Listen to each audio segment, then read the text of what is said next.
நம்ம எக்ஸ்-சிஎம் மு.க. ஸ்டாலின் அவர்கள் குளத்தூர் தொகுதிக்கு போயிருக்கிறார்.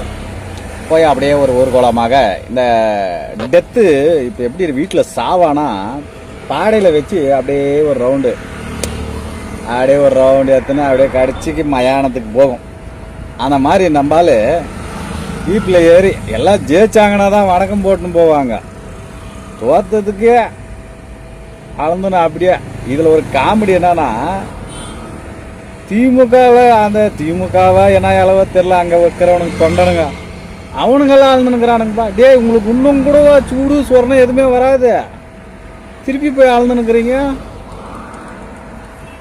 அவ்வளோ கொடூரமா இதானதுனால தான்டா அந்த தொகுதி ஜனங்களே ஓட்டு போடல. அந்த லட்சணத்துக்கு தான்டா.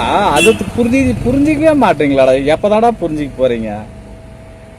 ஒருத்தர் தோக்குறாருன்னா அவர் சும்மா எல்லாம் தோக்கலடா, அங்க எதுவும் செய்யல, ஜனங்க வெறுப்பாகி மற்றவங்களுக்கு ஓட்டு போட்டுதான் அவர் தோக்குறாரு.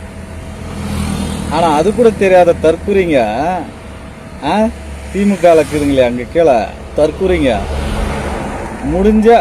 முடிஞ்ச மு.க. ஸ்டாலின் கையை தொட்டு கை செகண்ட் கொடுத்து நீங்க பேச முடியும் மேடம். தொகுதி ஆளுங்க கை கொடுங்கடாப்பா. முடிஞ்சா மு.க. ஸ்டாலின் உங்க கையை பிடிச்சி அவர் குளிக்கிட்டாருன்னா பாதி மீச எடுத்துட்றான்.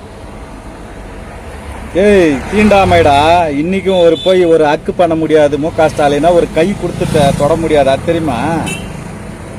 தீண்டாமை இதுவே ஒன்றும் தெரியல. க்ளவுஸ் போட்டுன்னு வருவார் அந்த ஆள், தெரியுமா? நடந்து வரும்போது கை கொடுக்கறதுக்கு.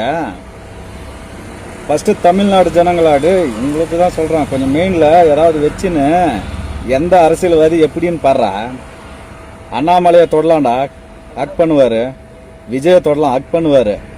நீ மு.க. ஸ்டாலினா நீ தொட. அதே மாதிரி எடப்பாடியாரை கூட நீ ஹக் பண்ணலாம், கை கொடுக்குவார், பேசுவார், எல்லாமே பண்ணுவார். ஆனா மு.க. ஸ்டாலின் நீ தொடவே முடியாது. ஏன்னா அவர் செஞ்ச கர்மா, முன்னாடி செஞ்ச கர்மா அது இப்ப நடக்குது. அதனால யாரையும் அவர் தொட முடியாது.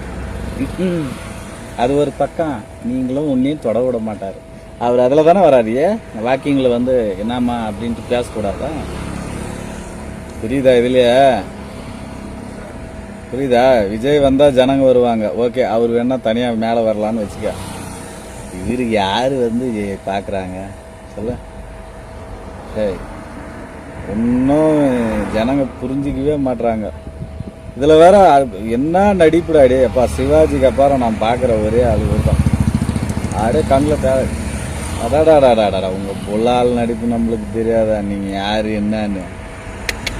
ஆஹா, டிஎம்கே இப்போ பார்த்துங்களா, கலைஞர் ஆட்சியிலேருந்து பார்த்துன்னு போகிறோம். ஓகே.